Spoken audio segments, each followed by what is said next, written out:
ကျွန်တော်ရဲ့မန်နေဂျာကြီးစားဟာအရန်လာတဲ့အမျိုးသမီးတစ်ယောက်ပါဒါပေမဲ့တခြားယောက်ျားတွေသူမကိုမေးကြည့်မှာကိုကျွန်တော်ဘယ်တော့မှမစိုးရိမ်ခဲ့ဘူးပါဘူးအကြောင်းကတော့ကျွန်တော်တို့ပတ်သက်ခဲ့တဲ့ပထမဆုံးနေ့မှာတင်မင်းသားငါ့အပေါ်တစ်ခါပဲဖြစ်ဖြစ်တစ္ဆာဖောက်ရင်မင်းကိုငါအမြဲတမ်းအတွက်ထားခဲ့မှလို့သူမကိုပြက်ပြက်တသားပြောထားခဲ့လို့ပါဒီစကားကိုကြားတာနဲ့ကလျာဏီခေါ်ခုံကိုဟာချက်ချင်းဆိုသလိုကနာမငြိမ်ဖြစ်သွားပြီးသူမဘေးနာကယောက်ျားတွေအားလုံးနဲ့အလန့်ဝေးအောင်နေခဲ့ပါတယ်တာမန်နေ့တွေမှာသူမဟာဘဲကလိုင်းရင်ထဲမှာအလုပ်ကိစ္စအစည်းအဝေးဖြစ်ဖြစ်ညစာစားပွဲဖြစ်ဖြစ်တီးတက်မသွားသလိုအပြင်ထွက်ရင်တော့တခြားယောက်ျားတွေနဲ့အနည်းဆုံး3မီတာကွာကနေခက်ခွာနေတတ်ပါတယ်ဒါပေမဲ့သူမရဲ့အရင်အဆုံးတငယ်ချင်းရဲ့မောင်လေးကျွန်တော်တို့ဘဝတဲကိုရောက်လာတဲ့ခါမှာတော့ကျွန်တော်တို့ကြားကအေဂျင့်တဲ့အချိန်တွေဟာရစရာမရှိအောင်ဖြစ်စည်းသွားခဲ့ရပါတယ်သူတို့နှစ်ယောက်ကြားကယဉ်ကျေးမှုဟာအယမ်းမြန်ဆန်လာခဲ့ပြီးသူမဟာတဆင့်ပြီးတဆင့်စီးတွေအားလုံးကိုကြော်ဖြတ်လာခဲ့ပါတယ်နောက်ဆုံးကျွန်ုပ်ကွယ်ရာမှာသူတို့နှစ်ယောက်တိတ်တဆိတ်လက်ထက်တဲ့အထိဖြစ်သွားခဲ့ပါတယ်ကလျာဏီကဒီလိုဝက်ချက်ကိုအမြဲတမ်းဖုံးကွယ်ထားနိုင်မယ်လို့ထင်ခဲ့ပေမဲ့ကျွန်တော်ဒါကိုရိပ်မိနေပြီဆိုတာသူမမသိခဲ့ပါဘူးအဲ့ဒီနောက်ကျွန်တော်ဟာသူမရဲ့တငယ်ချင်းဖြစ်သူဟာတိုတာနန်စီကိုသွားခဲ့ပါတယ်ကျွန်တော်ကသူမကိုမင်းမောင်လေးကငါရီစားကိုလူသွားပြီးပဲအဲ့ဒီတော့မင်းလဲငါ့ကိုလက်ထပ်လိုက်ပါလားငါတို့မင်္ဂလာဆောင်ကိုလည်းသူတို့နဲ့တနေ့တည်းမန်တက်တစ်ခုတည်းမှာအတူတူလောက်ကြတာပေါ့လို့ပြောလိုက်ပါတယ်ဒီစကားကိုကြားတော့တိုတာနန်ရဲ့မျက်လုံးတွေထဲမှာထူးဆန်းတဲ့အယောင်ဝါတစ်ခုလက်ခနဲ့ဖြစ်သွားပါတယ်သူမဟာထိုင်ကုန်ကနေဖြည်းဖြည်းချင်းထပြီးထွက်သွားဖို့ပြင်ပါတယ်သူမရဲ့အမူအရာကိုကြည့်ပြီးကျွန်တော်တက်ပြင်းအရှိကြီးချလိုက်မိပါတယ်အကြောင်းကတော့ကျွန်တော်တို့အတိုင်းဝိုင်းထဲမှာသူမဟာအရန်ကိုမာနကြီးပြီးစိတ်ကားတဲ့မိန်းကလေးတစ်ယောက်ဖြစ်လူသိများလို့ပါဒါပေမဲ့နောက်တစ်စက္ကန့်မှတင်ကျွန်တော်နားထဲကိုသူမရဲ့အေးဆက်တည်ငြိမ်တဲ့အတန်ဝင်လာပါတယ်သူမကတကယ်လို့အဲ့ဒီမိန်းကလေးကအဲ့ဒီလိုမျိုးတကယ်လုပ်ခဲ့တာဆိုရင်တော့ရှင်နဲ့လက်ထပ်ဖို့ကျွန်မစဉ်းစားပေးနိုင်ပါတယ်လို့ပြောလိုက်ပါတယ်ကျွန်တော်စားတောက်ဆိုင်ကနေထွက်လာတဲ့အချိန်မှာပဲဆိုင်ဝင်ဝမှာရင်းနှီးနေတဲ့မျက်နှာတစ်ခုကိုမြင်လိုက်ရပါတယ်ကလျာဏီဟာအသက်ငယ်ငယ်ချောချောလာလာကောင်လေးတစ်ယောက်ရဲ့လက်ကိုတွဲပြီးဆိုင်ထဲဝင်လာတာပါဝိုင်းမှာထိုင်ပြီးတဲ့နောက်သူမဟာအဲ့ဒီကောင်လေးကိုအရန်ချစ်ပြပြီးဟင်းတွေထည့်ပေးနေတယ်လို့ပါဇက်တွေကိုလည်းတုပ်ပေးနေပါတယ်သူမရဲ့အပြုအမူတွေဟာတဘာဝကျလုံးလုံးကြည့်နေတဲ့ဘသူနှလုံးသားမဆိုကြေကွဲသွားစေနိုင်ပါတယ်မသိတဲ့လူတစ်ယောက်ကကြည့်ရင်တော့သူတို့နှစ်ယောက်ဟာတစ်ယောက်အတွက်တစ်ယောက်မွေးဖွားလာကြသူတွေလို့ထင်စရာပါပဲဒီနေ့ဟာကျွန်တော်တို့တက်တန်း3နှစ်ပြည့်အထိမ်းအမှတ်နေ့ပါဒါပေမဲ့ကျွန်တော်ရှိမှမြင်နေရတဲ့ဒီမြင်ကွင်းကတော့ပြက်လုံးအကြီးကြီးတစ်ခုလိုပါပဲလွန်ခဲ့တဲ့မိနစ်ပိုင်းကတင်ကလျာဏီဟာကျွန်တော်စီစာတစောင်ပို့ထားပါသေးတယ်သူမကကိုတန်းဒီနေ့ရုံးမှာအလုပ်တွေအရန်များနေလို့ညမိုးချုံမှပြန်ဖြစ်မယ်အဲ့ဒါကြောင့်နောက်ရက်တွေထိအိမ်မှာငါ့ကိုမစောင့်ပါနဲ့လို့ရေးထားတာပါကျွန်တော်သူတို့နဲ့မလက်မကမ်းမှထိုင်ပြီးဒီမြင်ကွင်းကိုတိတ်တဆိတ်ကြည့်နေမိပါတယ်ရင်ထဲမှာလည်းကိုယ်ကန်ကျမကိုပြန်လောင်ပြောင်းနေမိတာပေါ့တစ်ချိန်တုန်းကတော့သူမရဲ့အတိုင်းထက်အလုံးချစ်ချင်းတွေနဲ့ကျွန်တော်ရဲ့ရတရဟန်းလို့အေးဆက်နေတဲ့နှလုံးသားကိုအရေးပြောစေခဲ့ပူပါတယ်ကျွန်တော်လည်းငါတို့တွေအမြဲတမ်းအတူတူရှိသွားမယ်လို့တွေးခဲ့ပူတာပေါ့ဒါပေမဲ့ဒီနေ့မှာတော့သူမဟာတခြားယောက်ျားတစ်ယောက်ပုံမှာအချစ်တွေပုံအောပေးနေပါပြီဂိမ်းသေးလေးတစ်ခုအတွက်နဲ့တင်ကျွန်တော်ကွယ်ရာမှာအဲ့ဒီကောင်လေးနဲ့တရားရုံးမှာလက်ထက်တဲ့အထိလုပ်ခဲ့ပါတယ်ဒါကိုတွေးမိရင်ကျွန်တော်မျက်လုံးကနေမျက်ရည်တစ်စက်ကျလာခဲ့ပြီးဒါကိုတုပ်လို့နောက်လည်းမကြည့်ပဲထွက်လာခဲ့ပါတယ်အိမ်ပြန်ရောက်တာနဲ့ပထမဆုံးလုပ်တဲ့အလုပ်ကတော့လွန်ခဲ့တဲ့3နှစ်တာလုံးလုံးကကျွန်တော်တို့ရဲ့အမတ်တရတွေလက်ဆောင်တွေနဲ့တပ်ပုံတွေအားလုံးကိုတစ်တာတစ်လုံးနဲ့ထည့်ပြီးဘာမှမစင်စားတော့ပဲအမိုက်ပုံနဲ့လွှင့်ပစ်လိုက်တာပါပဲနောက်တစ်နေ့သူမအိမ်ပြန်ရောက်တဲ့အခါအိမ်စီကဆရာနဲ့မနေ့က3နှစ်ပြည့်အထိမ်းအမှတ်နေ့ဘလို့လဲခင်ဗျားလို့မေးလိုက်ပါတယ်ဒါကိုကြားတော့ကလျာဏီဟာမနေ့ကသူတို့ရဲ့အထူးရက်ဆွဲဆိုတာကိုချက်ချင်းတတိယသွားတယ်လို့မျိုးထိတ်လန့်တုန်လှုပ်သွားပါတယ်သူမကကျွန်တော်ကိုစိတ်မရှိပါနဲ့ကိုတန်ရဲ့မနေ့ကရုံးမှာတကယ်ကိုအရေးကြီးတဲ့အလုပ်တစ်ခုရှိနေလို့ငါမေ့သွားတာပါလို့ပြောပါတယ်ကျွန်တော်လည်းသူမရဲ့အလိညာကိုမဖော်ထုတ်ပဲအပြုံးဖြော့လေးနဲ့ပဲရပါတယ်ဘာမှမဖြစ်ပါဘူးလို့ပြောလိုက်ပါတယ်ကျွန်တော်ရဲ့တာမန်အတိုင်းပြုမှုမှုကိုမြင်တော့သူမရင်ထဲမှာပို့ပြီးတော့အပြစ်မကင်းစိတ်တွေဖြစ်သွားပုံရပါတယ်သူမဟာချက်ချင်းပဲသူမရဲ့လက်ထောက်စီဖုန်းဆက်ပြီးဒီနေ့ရှိသမျှချင်းစုံမှုအားလုံးကိုဖျက်ပစ်လိုက်ပါတယ်အဲ့ဒီနောက်ဖုန်းထဲမှာတယောက်ယောက်နဲ့တိုးတိုးတိတ်တိတ်စကားပြောနေပါသေးတယ်ဖုန်းချပြီးနောက်သူမကျွန်တော်စီလာပြီးကိုတန်းမနေ့ကလိုအပ်ချက်ကိုဒီနေ့အကျွေးဆက်ကြမယ်လေမင်းအစ်စ်ဖွင့်တဲ့အီတလီစားတောက်ဆိုင်ကိုသွားချင်နေတာမဟုတ်လားဒီနေ့အဲ့ဒီကိုသွားကြမယ်လို့ပြောပါတယ်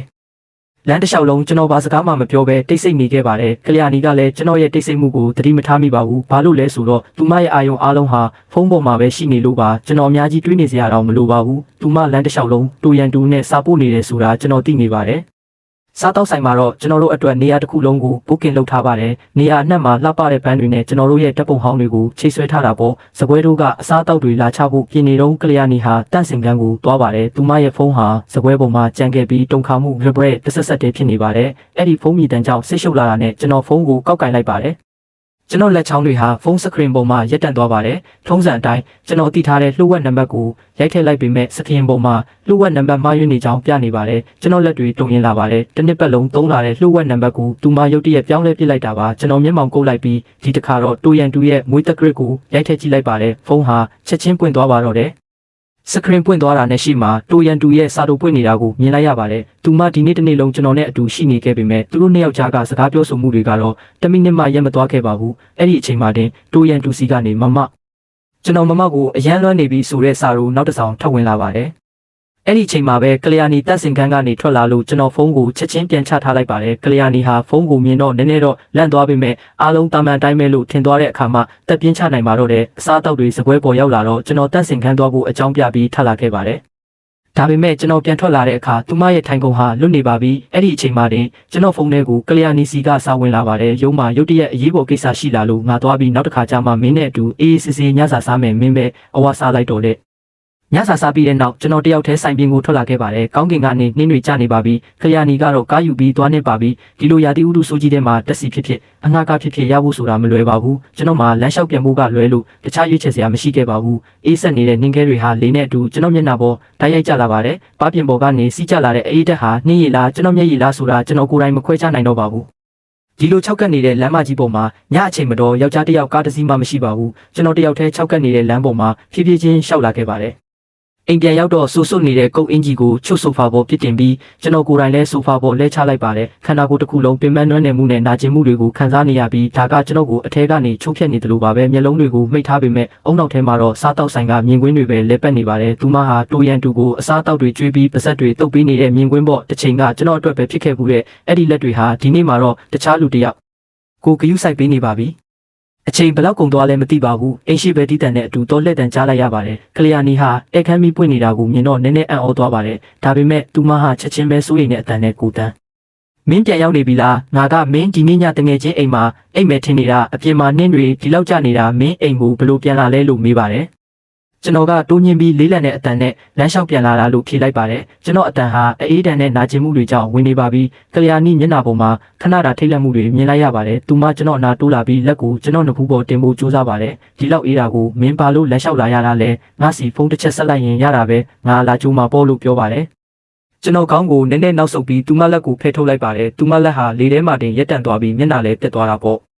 ့ကျွန်တော်သူမမျက်လုံးတွေကိုစိုက်ကြည့်ပြီးရုံးအလုတ်ကတကယ်ပဲအဲ့ဒီလောက်များနေတာလားလို့တိုက်ရိုက်ပဲမေးလိုက်ပါတယ်။သူမကဒီစင်ကြီးကိုကြိုတင်တွေးထားတယ်လို့မျိုးပဲချက်ချင်းလင်းလင်းမြင်မြင်ပြန်ဖြေပါတယ်ဟုတ်တယ်။အရန်ရေးကြီးတဲ့ project အစည်းအဝေးတစ်ခုရုတ်တရက်ရှိလာလို့နောက်တစ်ခါကျရင်မင်းအတွက်အကောင်းဆုံးအံ့ဩစရာတစ်ခုလုပ်ပေးပါမယ်နဲ့သူမဟာထုံးစံအတိုင်းသူမရဲ့အချို့သက်စကားတွေနဲ့ဒီကိစ္စကိုအေးအေးဆေးဆေးပြီးပျောက်စေချင်နေတာပါတကယ်လို့ဒါဟာအရင်ကဆိုရင်တော့ကျွန်တော်သူမစကားတွေနဲ့မျောပါသွားပြီးယုံကြည်မိမှဖြစ်ပေမဲ့အခုတော့ကျွန်တော်သူမရဲ့ဒီစကားတွေကိုယုံမုန်းမိုံပဲရှိပါတော့တယ်။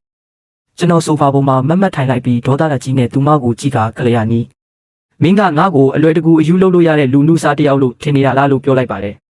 ကျွန်တော်ရဲ့ပြောင်းလဲသွားတဲ့အမူအရာကိုမြင်တော့သူမစွန့်သွားပြီးသူမရဲ့ဟန်ဆောင်ပြုံးတွေလည်းပျောက်ကွယ်သွားပါတယ်သူမကကိုတန်းမင်းပါကိုဆိုလိုတာလဲလို့မေးပါတယ်ကျွန်တော်ကငါဆိုလိုတာကမင်းနဲ့ရန်တူတို့ရဲ့ဒီပြဆက်ကဘယ်ချိန်ထိဆက်ကအောင်မှလဲမင်းတို့နှစ်ယောက်မမောကြဘူးလားလို့ပြောလိုက်ပါတယ်ဒီစကားကိုကြားတာနဲ့သူမရဲ့ခြေဖျားလက်ဖျားတွေအေးဆက်သွားပါတယ်မျက်နှာတစ်ခုလုံးဖြူလျော်သွားပြီးနှက်ခမ်းတွေတုံရင်ကဘာမှမပြောနိုင်တော့ပါဘူးသူမကမင်းဒါတွေအားလုံးကိုဘယ်လိုသိတာလဲလို့ပဲမေးနိုင်ပါတော့တယ်ကျွန်တော်ကတကယ်လို့မင်းကဘသူ့ကိုမှမသိစေချင်ဘူးဆိုရင်ဒီလိုအလုပ်မျိုးကိုမလုပ်ခဲ့တင်ဘူးလို့ပြောပြီးထကားဘားကောင်တာစီသွားပြီးဝီစကီတစ်ခွက်ဆက်လိုက်ပါတယ်ဖန်ခွက်ထဲကရေခဲတုံးချင်းရိုက်ခတ်တံတွေပဲ့တင်ထက်နေပါတယ်ကျွန်တော်ဆက်ပြောလိုက်တာကမနေ့ကကျွန်တော်တို့ရဲ့3နှစ်ပြည့်နေ့မှာမင်းကစားတောက်ဆိုင်မှာအဲ့ဒီကောင်လေးနဲ့ romance ဖြစ်နေခဲ့တယ်ဒီနေ့ကျတော့မင်းကနောင်တရတလူမျိုးပြချင်လို့ဆိုင်တစ်ခုလုံးဘုတ်ကင်လုပ်တယ်ဒါပေမဲ့အဲ့ဒီကောင်လေးစီကစားတဆောင်ဝင်လာတာနဲ့မင်းကကိုတယောက်ထက်ထားခဲ့ပြီးသူ့စီပြေးသွားတယ်ကလျာဏီမင်းမျက်စီထဲမှာငါကတကယ်ပဲလူပြက်တယောက်လိုမြင်နေတာလားစကားတွေကဒီအထိရောက်လာတဲ့အခါမှာတော့သူမလည်းလိန်နေလို့မထူးတော့ဘူးဆိုတာနားလည်သွားပါတယ်သူမမျက်နှာကကြောက်ရွံ့မှုတွေပျောက်ဆုံးသွားပြီးအဲ့ဒီနေရာမှာထူးဆန်းတဲ့မာနထောင်လွှားမှုတွေအစားထိုးဝင်ရောက်လာပါတယ်သူမကဟုတ်တယ်ငါသူနဲ့ပတ်သက်နေတာပဲအဲ့ဒါမင်းပါတတ်နိုင်မှာလဲလို့ပြောပါတယ်ကျွန်တော်ဝီစကီကိုမုန်းတောက်လိုက်ပါတယ်ဒါကကျွန်တော်လေချောင်းကိုအထဲထိလောင်ကျွမ်းသွားစေတယ်လို့ပါပဲကျွန်တော်သိချင်တာကသူမဘာလို့ဒီလိုလုပ်ရတာလဲဆိုတာပါပဲကျွန်တော်စကားကိုကြားတော့သူမရုတ်တရက်အကျယ်ကြီးရေမောလိုက်ပါတယ်သူမရဲ့ရေတံထဲမှာကျွန်တော်အတွက်မုန်းတိမှုနဲ့လှောင်ပြောင်မှုတွေပဲရှိနေတာပါသူမကျွန်တော်အနာတိုးလာပြီးကိုတန်းမင်းငါဘာလို့ဒီလိုလုပ်ရလဲဆိုတာတကယ်သိချင်တာလားလို့ပြောပါတယ်သူမမျက်လုံးထဲမှာတစ်ချိန်ကရှိခဲ့ဘူးတဲ့တန်ရောစင်နဲ့အချစ်တွေလုံးဝမရှိတော့ပါဘူးသူမကဘာလို့လဲဆိုတော့ငါမင်းကိုညှင်းငွေ့နေပြီးမင်းနဲ့ဖြတ်တန်းခဲ့ရတဲ့ဒီ3နှစ်တာဟာငြိမ့်သက်နေတဲ့ရေအိုင်ကြီးလိုပဲဘာစိတ်လှုပ်ရှားစရာမှမရှိဘူးဘာရမတ်မှမရှိဘူးလို့ပြောပါတယ်သူမရဲ့စကားတစ်လုံးချင်းစီဟာကျွန်တော်နှလုံးသားကိုအစိတ်လူးထားတဲ့ဓာတ်မြောင်နဲ့ထိုးဆွဲခွဲလိုက်တယ်လို့ပါပဲကျွန်တော်ကတော့ကျွန်တော်တို့ဂျာကဒီအေဂျင့်မှုနဲ့ရွှေရှင်းမှုဟာစစ်မှန်တဲ့အချစ်လို့ထင်ခဲ့တာဒါပေမဲ့သူမအမြင်မှာတော့ဒါဟာပြင်းစရာကောင်းတဲ့ဘဝတစ်ခုတသက်ပါပဲဖန်ခွက်ကိုကင်ထားတဲ့ကျွန်တော်လက်တွေဟာဘလောက်တောင်တင်းကျပ်သွားလဲဆိုရင်လက်စစ်တွေဖြူလာတဲ့အထိပါပဲကျွန်တော်ကအဲ့ဒီတော့တူရန်တူကမင်းကိုအဲ့ဒီစိတ်လှုပ်ရှားမှုတွေကိုပေးနေတာပေါ့လို့မေးလိုက်ပါတယ်သူမကဟုတ်တယ် သူကအရန်ပြောဖို့ကောင်းပြီးစိတ်ဝင်စားဖို့ကောင်းတယ်သူကငါဘဝမှာဘယ်တော့မှမလုပ်ဘူးတာတွေကိုတင်ပေးတယ်လောက်ခိုင်းတယ်သူဘေးနားမှာရှိနေရတဲ့အခါမှာငါတကယ်အသက်ရှင်နေရတယ်လို့ခံစားရတာလို့ပြောပါတယ်ကျွန်တော်သူမမျက်လုံးတွေကိုစိုက်ကြည့်ပြီးကျွန်တော်နှလုံးသားကိုအပိုင်းပိုင်းဆဆဖြစ်သွားစေမယ်နောက်ဆုံးမေးခွန်းကိုမေးလိုက်ပါတယ်အဲ့ဒီတော့မင်းတို့နှစ်ယောက်အခုလက်ထက်ကြတော့မှာပေါ့ကလျာဏီမျက်လုံးချင်းရှောင်သွားပါတယ်ဒါပေမဲ့နောက်တစ်စက္ကန့်မှတင်ခေါင်းမော်ပြီးအဆက်မရှိပဲပြောလိုက်တာကအဲ့ဒါကဂိမ်းတစ်ခုတက်တက်ပဲလေမင်းကကိစ္စအသေးမွားလေးကိုဒီလောက်အထိအကြီးကြီးလုပ်နေရတာလဲကစားရင်နဲ့ကစားပွဲကတကယ်ဖြစ်သွားလိမ့်မယ်လို့ငါတို့မှမသိတာတဲ့ကျွန်တော်ကသူမစကားကိုဖြတ်ပြီးအဲ့ဒီလိုလားလို့ပြောလိုက်ပါတယ်အဲ့ဒီအချိန်မှာကျွန်တော်အပေါ်ကိုရေအေးနဲ့လောင်းချလိုက်တယ်လို့ခံစားလိုက်ရပါတယ်ကျွန်တော်ကိုယ့်အသက်ထက်မကတန်ဖိုးထားခဲ့တဲ့3နှစ်တာပတ်သက်မှုကိုဒီလိုမျိုးတစ္ဆာဖောက်မှုနဲ့အဆုံးသတ်ရလိမ့်မယ်လို့ကျွန်တော်ဘယ်တော့မှမတွေးခဲ့ဘူးပါဘူးကလျာဏီပါဇက်ကနေဒါတွေအားလုံးကိုကြားလိုက်ရတဲ့အခါကျွန်တော်ရဲ့3နှစ်တာပြည့်စက်မှုတွေဟာသူမအတွက်တော့တာမန်ဂိမ်းတစ်ခုတက်တက်ပါပဲကျွန်တော်သူမအတွက်နဲ့ကိုလူတွေအားလုံးနဲ့အလန့်ဝဲအောင်နေခဲ့တယ်ဘေးနားကမိန်းကလေးကဒီအားလုံးရဲ့ကန့်လန့်မှုတွေကိုညှင်းပယ်ခဲ့တယ်သူမကတော့ဂိမ်းတစ်ခုအတွက်နဲ့တင်တခြားယောက်ျားတစ်ယောက်နဲ့ပူးပေါင်းပြီးတစ်ခုပြဆက်ကပြနေခဲ့တယ်ဘလောက်တောင်ထူးဆန်းလိုက်တယ်လဲအဲ့ဒီအချိန်မှာပဲကလျာဏီအတန်ဟာနည်းနည်းလေးပျော့ပြောင်းသွားပါတယ်သူမကစင်ကြီးပေးလိုက်ရုံနဲ့အားလုံးဟာအရင်လိုတာမန်တိုင်းပြန်ဖြစ်သွားမယ်လို့ထင်နေပုံရပါတယ်သူမကငါအတိမတ်ပြုပါတယ်ဒါငါအမှားပါငါနဲ့တူရန်တူရဲ့လက်ထပ်ပွဲကဟန်ဆောင်တက်ပါဒီဂိမ်းပြီးတာနဲ့ငါတို့အရင်လိုပြန်ဖြစ်သွားမှာပဲအဲ့ဒီလိုလုပ်လို့မရဘူးလားကိုတန်းလို့ပြောရင်ကျွန်တော်လက်ကိုကင်ဖို့လက်လန်းလာပါတယ်သူမမျက်နှာပေါ်မှာအရင်လိုပဲတောင်းပန်တိုးရှိုးတဲ့အမူအရာတွေရှိနေတာပေါ့ကျွန်တော်ကမင်းထင်နေတာဒီကဘာကြီးတစ်ခုလုံးကမင်းကိုဗဟိုပြုပြီးလဲပတ်နေတယ်လို့လာမင်းအေဂျင့်ကျင်တဲ့အခါငါကဒီမှာမင်းကိုစောင့်နေရမယ်မင်းဘဝမှာစိတ်လှုပ်ရှားမှုအသစ်တွေလိုချင်တဲ့အခါကျတော့တခြားလူစီသွားမယ်အဲ့ဒီကနေရိုးဤသွားတဲ့အခါကျမှငါစီပြန်လာမယ်ပေါ့လို့ပြောပြီးသူမလက်ကိုခါထုတ်လိုက်ပါတယ်ဖန်ခွက်ထဲကကြံနေတဲ့ဝိုင်းတွေကိုတငုံနဲ့အပြက်တောက်ပြီးဖန်ခွက်ကိုစပွဲပေါ်ဒေါသတကြီးရိုက်ချလိုက်ပါတယ်ကျွန်တော်သူမရဲ့အံ့ဩနေတဲ့မျက်နှာကိုကြည့်ပြီးတလုံးချင်းစီပြက်ပြက်တတပြောလိုက်တာကကလျာဏီငါတို့ရဲ့ပတ်သက်မှုဟာအခုပြီးဆုံးသွားပြီတဲ့ဒီလောက်ပဲပြောပြီးကျွန်တော်ဘာနောက်တမှမရှိပဲနောက်လဲထွက်လာခဲ့ပါတယ်အပြင်မှာနှင်းတွေကပိုပြီးတဲလာပါပြီကျွန်တော်နောက်လဲမကြည့်ပဲအဖြူရောင်ဝေဝါနှင်းတွေကြားတဲ့ရှေ့ကိုဆက်လျှောက်လာခဲ့ပါတယ်ဒီတစ်ခါတော့ကျွန်တော်အေးတံကိုမခံစားရတော့ပါဘူးအကြောင်းကတော့ကျွန်တော်နှလုံးသားဟာအထဲကနေလုံးဝတည်ဆုံသွားခဲ့ပြီမို့လို့ပါပီလာကနေထွက်လာပြီးနောက်ကျွန်တော်အများသုံးဖုန်းကနေကျွန်တော်ရဲ့လက်ထောက်စီဖုန်းဆက်လိုက်ပါတယ်ကျွန်တော်အတွက်တိုက်ခန်းအသစ်တစ်ခုရှာပေးဖို့နဲ့ကျွန်တော်ရဲ့ကိုပိုင်ပစ္စည်းတွေအားလုံးကိုထုတ်ပိုးပြီးအဲ့ဒီကိုရွှေ့ပေးဖို့ပြောလိုက်ပါတယ်ဒါတွေအားလုံးလုပ်ပြီးတဲ့နောက်ကျွန်တော်တိုက်ခန်းလို့ရဲ့အခန်းထဲမှာထိုင်ပြီးတရင်ပေါက်ကနေအပြင်ကလင်းထိန်နေတဲ့မျိုးပြကြီးကိုမေးကြည့်နေမိပါတယ်ကလျာဏီကဒါဟာဂိမ်းတစ်ခုတက်ပဲလို့ပြောခဲ့တယ်မဟုတ်လားပြီးတော့တူရန်တူကလည်းသူမနဲ့အတူဒီဂိမ်းကိုကစားချင်ခဲ့တာပဲတကယ်လို့မင်းတို့နှစ်ယောက်ကဟန်ဆောင်လက်ထပ်ပွဲပြဆက်ကိုကစားချင်နေဆိုရင်တော့ငါကတကယ်လက်ထပ်ပြမယ်ကျွန်တော်ပတ်စံအိတ်ထဲကနေတူတာနန်ရဲ့လုပ်ငန်းကတ်ကိုထုတ်လိုက်ပါတယ်အဲ့ဒီနံပါတ်ကိုတော်တော်ကြာအောင်စိုက်ကြည့်နေမိပြီးဖုန်းခေါ်ဆိုမဲ့ခလုတ်ပေါ်မှာလက်ချောင်းတွေအကြိမ်ကြိမ်ရက်တန့်သွားခဲ့ပေမဲ့နောက်ဆုံးတော့ခေါ်ဆိုလိုက်ပါတော့တယ်တော်တော်ကြာအောင်ဆက်သွယ်ပြီးတဲ့နောက်တစ်ဖက်ကဖုန်းကိုလက်ခံလိုက်ပါတယ်ဖုန်းထဲကနေတူတာနန်ရဲ့ရင်းနှီးနေတဲ့အေးဆက်တည်ငြိမ်တဲ့အတန်ထွက်လာပါတယ်ဘသူလဲငါပါကိုတန်မင်းအဲ့ဒီနေ့ကစားတောက်ဆိုင်မှာပြောခဲ့တဲ့စကားပုံမှာအခုထိမြဲနေသေးရဲ့လားတစ်ဖက်ကနေခဏတာတိတ်ဆိတ်သွားပါတယ်ကျွန်တော်ကတော့သူမဖုန်းချလိုက်ပြီးထင်တာပေါ့ဒါပေမဲ့အဲ့ဒီနောက်မှာတင်သူမရဲ့အတန်ပြန်ထွက်လာပါတယ်ဘာပြဿနာမှမရှိပါဘူးကျွန်မသဘောတူပါတယ်တဲ့ဖုန်းချပြီးတဲ့နောက်ကျွန်တော်ရင်ထဲကဝေခွဲမရမှုတွေအားလုံးပျောက်ကွယ်သွားပါတယ်အဲ့ဒီနေရာမှာထူးဆန်းတဲ့အေဂျင့်မှုနဲ့ယုံကြည်မှုတွေအစားထိုးဝင်ရောက်လာပါတယ်ကျွန်တော်လက်တော်ကိုဖွင့်ပြီးမြို့ထဲမှာအကောင်းဆုံးမင်္ဂလာဆောင်စီစဉ်ပေးတဲ့ကုမ္ပဏီကိုစတင်ရှာဖွေပါတော့တယ်ကလျာဏီကခန်းနာပြီးရိုမန်တစန်တာတွေကိုကြိုက်တတ်တယ်မဟုတ်လားအဲ့ဒီတော့ငါသူမကိုဘဝမှာဘယ်တော့မှမေ့လို့မရမယ့်အံ့ဩစရာတစ်ခုပေးရတာပေါ့နောက်ရက်အနေငယ်အတွင်းကျွန်တော်ဟာဒီမင်္ဂလာဆောင်ပြင်ဆင်မှုတွေပေါ်မှာပဲအာရုံအပြည့်ထည့်ထားလိုက်ပါတယ်ဒီအတော်အတွင်းမင်္ဂလာဆောင်ရဲ့အသေးစိတ်အချက်လက်တွေကိုဆွေးနွေးဖို့ကျွန်တော်နဲ့ဒူတာနန်တို့အကြိမ်နဲ့ငယ်တွေ့ဖြစ်ကြပါတယ်သူမဟာကျွန်တော်ထင်ထားသလိုပါပဲအလုပ်ကိစ္စတွေမှာအရန်ကို professional ကြပြီးသူမရဲ့ပန်းတိုင်တွေနဲ့ပတ်သက်ရင်ပြတ်သားလုံးပါတယ်ကျွန်တော်တို့ကြားမှာဘာချစ်စလမ်းမှမရှိသလို romance တွေလည်းမရှိပါဘူးကျွန်တော်တို့ရဲ့တွေ့ဆုံမှုတိုင်းဟာစီးပွားရေးသဘောတူညီချက်တစ်ခုလိုပါပဲ